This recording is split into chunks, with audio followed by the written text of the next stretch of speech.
नमस्कार, माझ्या व्हिडिओमध्ये तुमचं खूप खूप स्वागत। श्री स्वामी समर्थ, जय जय स्वामी समर्थ या गोड शब्दांनी आपण आपल्या व्हिडिओची सुरुवात करणार आहोत। तर बोरनाहन कसं करायचं, हळदी कुंकू कसं करायचं, बोरनाहन किती वर्षाच्या मुलाचं करायचं, ही सगळी माहिती जी आहे ती आपण या व्हिडिओमध्ये बघणार आहोत। बघा, बोरनाहन जे आहे श्रीकृष्णाचं सगळ्यात पहिले करण्यात आलेलं आहे। तेव्हापासून ही प्रथा जी आहे ती चालत आलेली आहे। बघा, आता बोरनाहन जे आहे ते 6 महिन्याचं मूल जेव्हा होतं किंवा मुलगी होते तेव्हा हे बोरनाहन करण्यात येतं। बोरनाहन जे आहे 5 वर्षाचं होईपर्यंत करण्यात आलेलं आहे।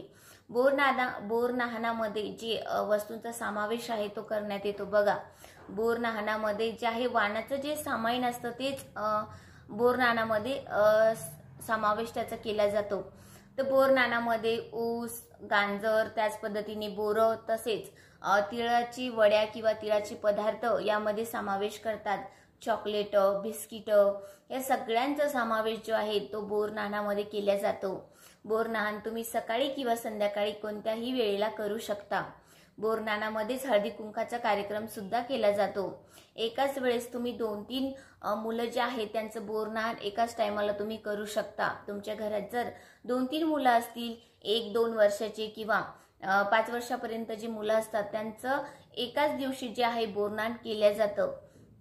बोरनाहन केल्याने मुले असं म्हटलं जातं की मुलांना वाईट नजर लागत नाही, त्याच पद्धतीने त्यांचं आरोग्य हे वर्षभर चांगलं राहतं, त्याच्यासाठी बोरनाहन हे करण्यात येतं। बोरनाहन हे रथसप्तमीपर्यंत करण्यात आलेलं आहे।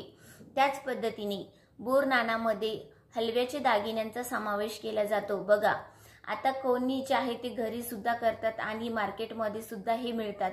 तर तुम्हाला ते आणून छान पद्धतीने मुलांना जे आहे मुलांना नटवण्यात येतं आणि खूप छान पद्धतीने बोरनाहनाचा कार्यक्रम करण्यात येतो। बघा, अत्यंत शुभ मानण्यात आलेला आहे बोरनाहनाचा कार्यक्रम। त्याच पद्धतीने हळदी कुंकू सुद्धा खूप महत्त्वपूर्ण मानण्यात आलेला आहे शास्त्रानुसार। तर बोरनाहनाच्या दिवशी जे काय करतात तर त्यामध्ये चॉकलेट, बिस्किट, बत्ताशे, बोरं, ऊस या सगळ्यांचा समावेश करून तुम्ही नक्कीच तुमच्या मुलांच्या डोक्यावरून जे आहे ते टाकायचं असतं। आणि 5 महिला किंवा 1 महिला किंवा कोणी सुद्धा जेवढा महिला तुमच्याकडे असतील तेवढ्या घेऊन ते बोरनाहन करत असतात।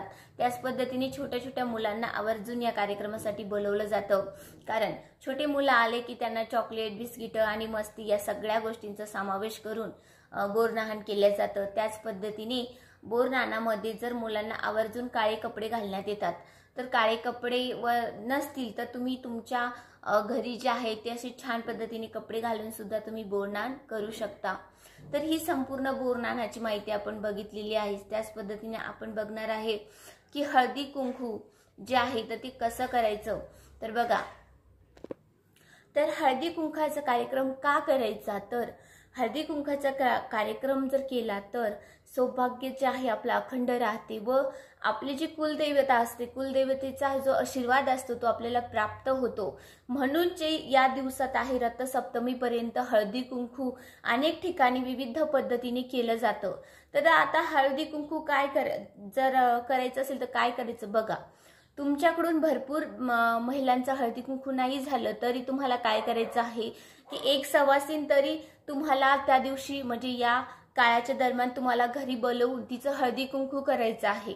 आता हळदी कुंकू करताना तिच्या वटी भरायची असते, तर अत्यंत सोपी पद्धत आहे। बघा, तुम्हाला काय करायचं आहे, छान पद्धतीने हळदी कुंकू तिला लावून तिच्या वटीमध्ये जे आहे झाकून कधीही वाण देत असतात असं म्हणण्यात आलेलं आहे। तर तुम्हाला काय करायचं आहे की जे पण वाणाचं सामाईन असतं तर ते थोडंसं तुम्हाला तिच्या वटीत घालून एखादी तरी भेटवस्तू तुम्ही देऊ शकता।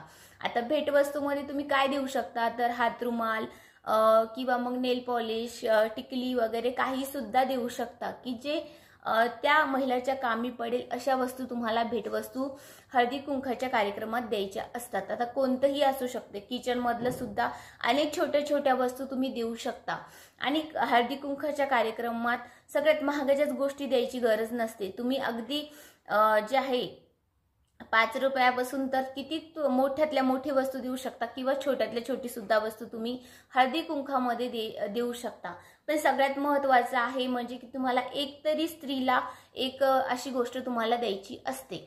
त्याच पद्धतीने हळदी कुंकू जे आहे ते करणं खरंच खूप चांगलं मानलं जातं शास्त्रानुसार। त्यामुळे तुम्हाला नक्की हळदी कुंकू जे आहे जसं जमेल तसं करायचं असतं।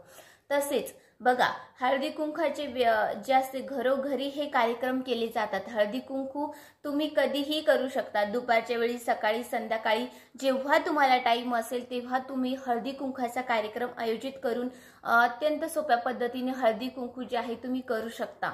माता लक्ष्मीची सगळ्यांवर कृपा व्हावी व आपलं सौभाग्य अखंड राहावं त्याच्यासाठी हा छोटासा कार्यक्रम करण्यात येतो आणि आवर्जून महिला करतात। बघा, पहिले जे होतं ना, तर पहिले जे म्हणजे जुन्या काळीचं होतं तर महिलांना हळदी कुंकू काय असतं हे माहीतच नव्हतं। कारण काय होतं की खूप कामं होती, दगदग होती, मग काय करायचे तेव्हा की महिलांना एक दिवस तरी हा कार्यक्रम म्हणजे भेटता यावं, थोडं कामातून निवांत होऊन थोड्याशा गप्पा वगैरे मारता यावे म्हणून जे आहे तर पहिल्या महिला एकत्र येऊन हे कार्यक्रम करत होते। पण हल्ली टाइम असतो, सगळ्या गोष्टी छान पद्धतीने केल्या जातात, त्यामुळे आवर्जून ही महिला करत असतात। खूप चांगला असतात बोरनाहन आणि हळदी कुंकू दोन्हीही कार्यक्रम खूप चांगले आहेत, त्यामुळे तुम्ही नक्की करा। जर तुम्हाला हा माझा छोटासा व्हिडिओ आवडला असेल तर लाईक, शेअर आणि सबस्क्राईब नक्की करा। परत भेटूया अशा छोट्याशा व्हिडिओनी।